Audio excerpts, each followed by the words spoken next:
Olá, meus amigos, um bom momento para você, para mim, para todos nós que estamos juntos aí nesse momento compartilhar. Deus abençoe para nós esse encontro, que possamos encontrar caminhos que nos aproximem aí das nossas buscas de espiritualidade. E aí eu convido você a fazer o caminho comigo aí dos 10 mandamentos que estamos retomando de novo, né? Depois aí de alguns dias aí de distanciamento em função de situações como, né, fraturas e coisas assim, que eu me afastei um pouco aí do trabalho, mas aos poucos estou retomando essas atividades aí. Obrigado pelas orações de você que está aí do outro lado, que certamente orou para que tudo ficasse bem, tudo corresse bem, está indo bem, daqui a pouco vai estar tudo tranquilo, tudo normalizado, né? Deus ouviu as suas orações e trouxe para mim muitas bênçãos, muita força, muita saúde de volta, e aí estou retomando meu trabalho novamente, né? Sinto alegria em poder estar compartilhando com você mais esse momento da Palavra de Deus.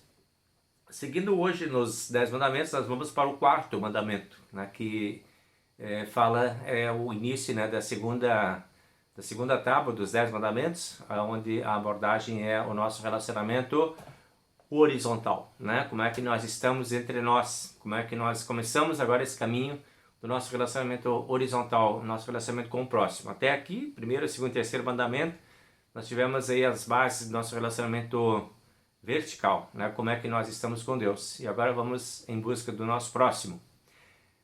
Nessa busca nós queremos primeiro ter o nosso momento de oração. Aí convido você a gente fazer esse momento juntos.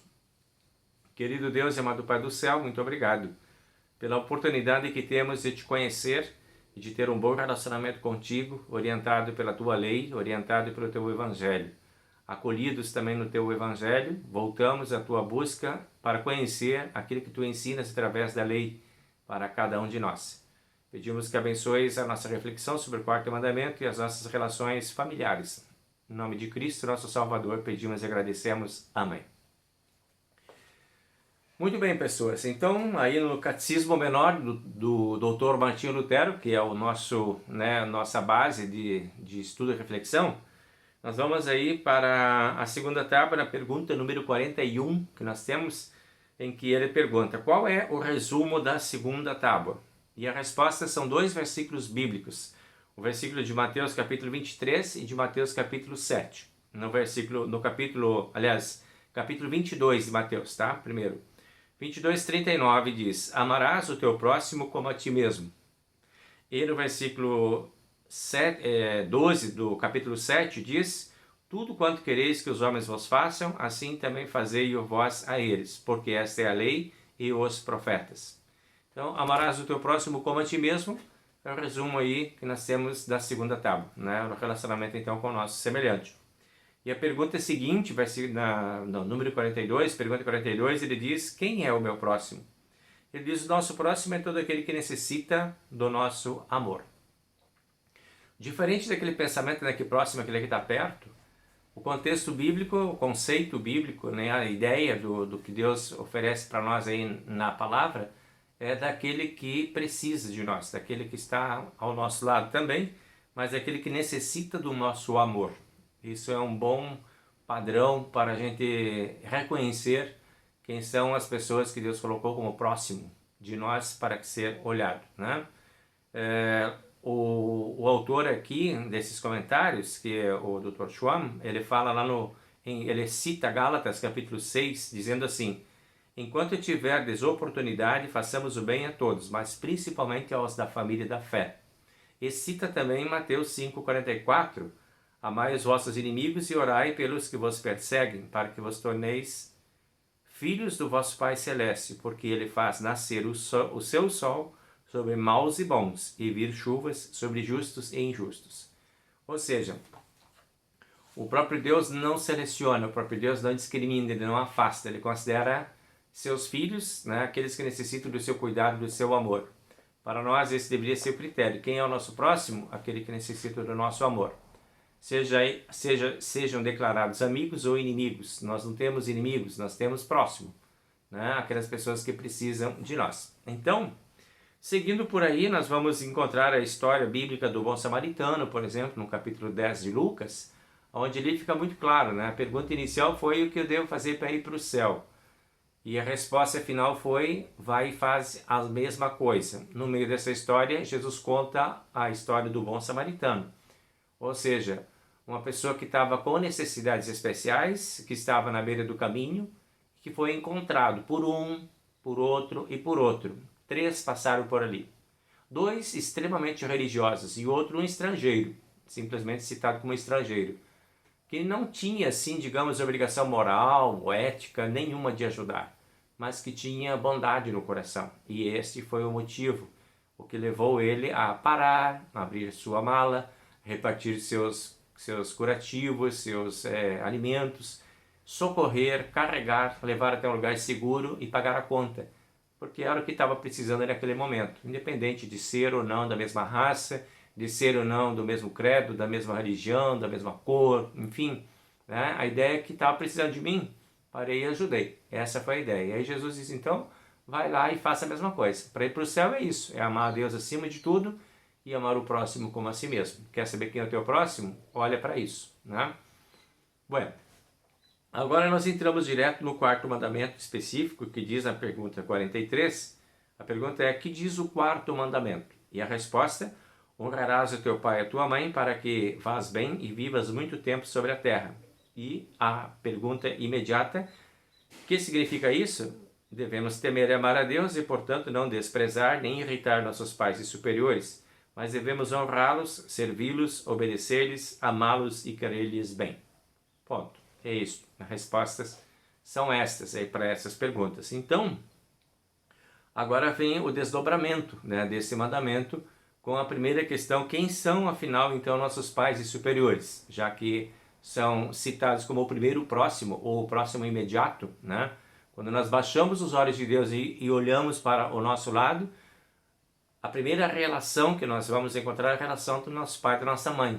Então, Deus começa por aí, né? Recomendando que este primeiro próximo seja tratado com amor e respeito. Ama e honra a esses que são os teus progenitores, né? E o que proíbe, então, o mandamento? Ele diz lá, proíbe, não devemos desprezar nem irritar os nossos pais e superiores. Tá? Quando é que isto acontece? Pergunta 47, ele diz, desprezamos e irritamos nossos pais e superiores quando não respeitamos a sua dignidade e a sua vontade e quando provocamos a sua justa ira por desobediência ou por maldade. Então, olha só que interessante essa abordagem, né? A questão da autoridade sobre nós, que vem desse mandamento, a autoridade que os pais têm, ela é uma questão bem importante de a gente refletir o que significa essa autoridade. A palavra autoridade tem um significado importante. Ela não está relacionada a poder, mas ela está relacionada à autoria. O autor é que tem autoridade sobre a obra. O autor da humanidade é Deus. E Deus compartilha a sua habilidade autoral com um homem e uma mulher no casamento. Tá? Via de regra, normalmente é assim que nós entendemos o pai e a mãe. Tá? Autoria, reparte com eles a habilidade de serem autores de vida também, ou gerarem a vida, serem progenitores. É desta linha que nós buscamos o significado da palavra autoridade. São aqueles que têm autoria. Ou seja, nós respeitamos os nossos pais porque eles têm uma autoria ou uma autoridade delegada de Deus. Porque o único e primeiro autor, a primeira autoridade que nós temos na nossa história de humanidade é o nosso Criador, nosso Deus e Pai, Criador do céu e da terra, de todos nós e de todas as coisas que estão dentro deste mundo. Dessa autoridade vem a autoridade dos pais. Deus delega aos pais essa autoridade. Então, quando pensamos em autoridade em relação aos pais, precisamos ter essa dimensão. E estes que são, então, os que nos geraram, nossos pais, eles devem ser respeitados por causa do respeito que nós temos a Deus. Da compreensão correta de Deus, nós começamos a distribuir agora a nossa, digamos, obediência, a nossa submissão aos nossos pais. E aí está envolvida a palavra de dignidade, né? Quando nós respeitamos a sua dignidade e a sua vontade, e nós estamos honrando a nossos pais. Não é no sentido de nós reconhecermos poder dos pais sobre nós. Esta é uma ideia que foi cunhada durante a história da humanidade, de que os pais têm poderes, né? Poderes que nem sempre eram exercidos da melhor forma, da forma mais consciente, às vezes até de forma tirânica, né? Por serem pais. Não é isso que Deus está, não é debaixo desta condição de tirania autoritária que Deus está nos colocando em posição de obediência e respeito, mas em função de dignidade dos pais, de uma vontade que se identifica com a vontade de Deus também na nossa vida. Então, aqui em Provérbios capítulo 30, versículo que ele cita, ele diz: os olhos dos que zombam do seu pai, de quem despreza a obediência à sua mãe, corvos do ribeiro os arrancarão e pelos pintões das águas serão comidos. Aquele que se opõe à autoridade resiste à ordenação de Deus, e quem resiste, os que resistem, trarão sobre si mesmos condenação. Isso é o que Paulo fala em Romanos. E depois ele diz: servos, sede submissos com todo o temor ao vosso Senhor, não somente se for bom e cordato, mas também ao perverso. Isso está lá em 1 Pedro, capítulo 2, versículo 18, que são os versículos citados aqui no Catecismo. Bueno. Vamos então agora à pergunta 48, que ele pergunta o que nos ordena. Aí nós já vimos o que é proibido, né? Desprezo à dignidade e desprezo à vontade dos pais. Desde que a vontade dos pais seja submissa à vontade de Deus também. 48, então, o que nos ordena o mandamento? Devemos honrar, servir, obedecer e amar os nossos pais e superiores. E querer-lhes bem. E quando é que isto acontece? Ele sugere na pergunta 49 a seguinte resposta. Nós respeitamos nossos pais e superiores quando do íntimo os tomamos por representantes de Deus, fazendo-lhes também voluntariamente o que podemos, obedecendo-lhes em todas aquelas coisas em que Deus os constituiu nossos superiores e estimando-os como preciosos dons de Deus. Aqui está, então, aquilo que eu estava falando para vocês antes, né? De que esses pais são merecedores de honra e de respeito quando eles são representantes de Deus na nossa vida. Ou seja, enquanto eles estiverem fazendo conosco aquilo que Deus faria, nós devemos a eles honra e respeito. Por quê? Devemos honra e respeito a Deus também. Considerando que Deus não faz o mal, que Deus não promove o mal, que Deus não promove o mal-estar, o sofrimento, ou qualquer outro tipo de privação, Deus não impõe isso para as suas criaturas. Entendamos também que pais que merecem respeito, amor e obediência são aqueles que, a exemplo de Deus, também se preocupam em trazer proteção, cuidado, clareza, né, também, ensino correto, verdade, justiça, amor e respeito também aos filhos. Também os pais devem isto aos seus filhos. Né? Então aqui nós temos digamos assim, um status de submissão que vem do pai para Deus e de nós para o pai. No momento que o pai sai da esfera divina, de fazer aquilo que ele quer, não importando se isso é a vontade de Deus, aí as coisas precisam ser questionadas. Porque nós não estamos sendo agora obrigados a uma obediência cega, né? Desde que os pais sejam representantes de Deus. Esse é o critério que temos aqui, tá? E aí, Paulo escreve lá em Efésios, diz assim: honra teu pai e tua mãe, que é o primeiro mandamento com promessa. A promessa é para que vá bem e sejas de longa vida sobre a terra. É o que Paulo recomenda lá em Efésios. Em Colossenses ele diz: filhos, em tudo obedecei a vossos pais, pois fazê-lo é grato diante do Senhor. E Provérbios, Salomão deixa: ouve o teu pai que te gerou e não desprezes a tua mãe quando vier a envelhecer. Aqui já temos uma outra dimensão, né? Do pai que continua. Quem é pai nunca deixa de ser pai, quem é mãe nunca deixa de ser mãe, independente da idade. Né? Então, às vezes, quando a idade chega, quando a velhice chega, fica mais difícil de ser tratado essa questão de pai e filho, porque entra uma série de fatores que promovem, às vezes, dificuldades relacionais, né? Da parte dos pais em relação aos seus filhos e dos filhos em relação aos seus pais. As diferenças de idade muitas vezes impõem para nós dificuldade de compreensão dos processos que estão acontecendo. E aí, muitas vezes, por conta dessa não compreensão ou por conta de histórias mal construídas, há um abandono da parte dos filhos em relação aos seus pais, ou há uma indiferença, ou também, às vezes, há uma intolerância mais acentuada da parte dos pais em relação aos seus filhos, que gera agora a incompreensão, que gera agora o desconforto. Então, entra em jogo muitos fatores aí de desigualdade, né? De desigualdade social, de condição, de compreensão das coisas. Primeiro, isso acontece dos pais em relação aos filhos quando os filhos passam pela adolescência. Às vezes tem uma janela aí bem difícil, né, para ser administrada. Pais que têm que administrar os conflitos da adolescência têm grandes desafios, têm grandes dificuldades para lidar com seus filhos. Os filhos não compreendem os pais não compreendem os filhos, às vezes os mundos são muito distintos, né? A cultura em que um nasceu e que o outro está vivendo é muito distinta, e isso tudo dificulta. Depois isso passa e às vezes vai acender-se novamente quando o papel se inverte, quando o filho tem que cuidar do pai. E aí de novo tem aquela distância entre o pai e o filho, uma distância cultural, de entendimento e compreensão. E nesses dois momentos, talvez sejam os momentos mais críticos desse mandamento acontecer de acordo com a vontade do Senhor, de amor, de honra e de obediência, independente de eu ser adolescente, meus pais não, ou de eu ser o adulto e meus pais serem os idosos, independente disso. A condição existencial, ela continua sendo regida e orientada pelo mesmo mandamento de cabo a rabo, do começo ao fim.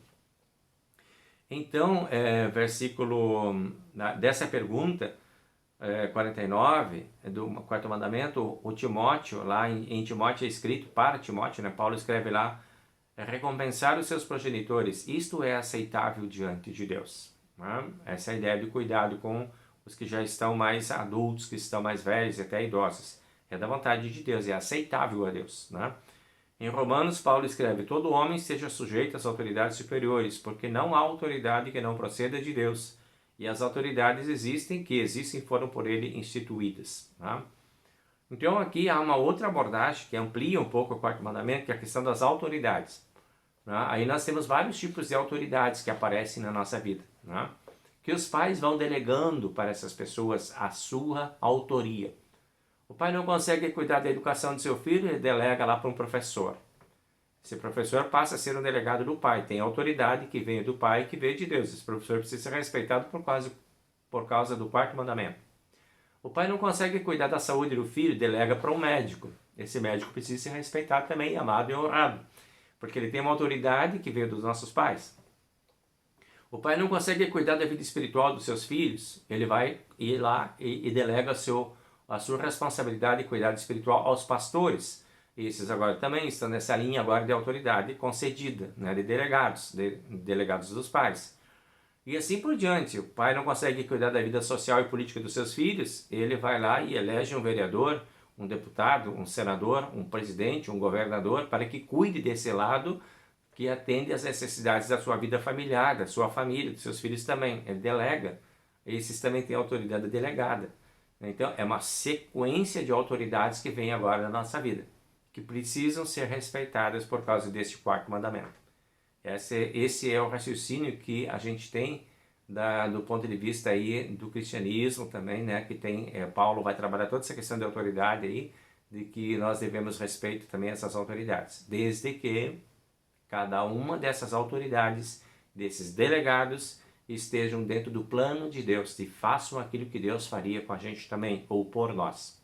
Este sempre vai ser o filtro para nós vermos o nível de respeito para com as autoridades, para com os pais, para com todas as pessoas que cuidam de alguma forma das nossas necessidades da nossa vida.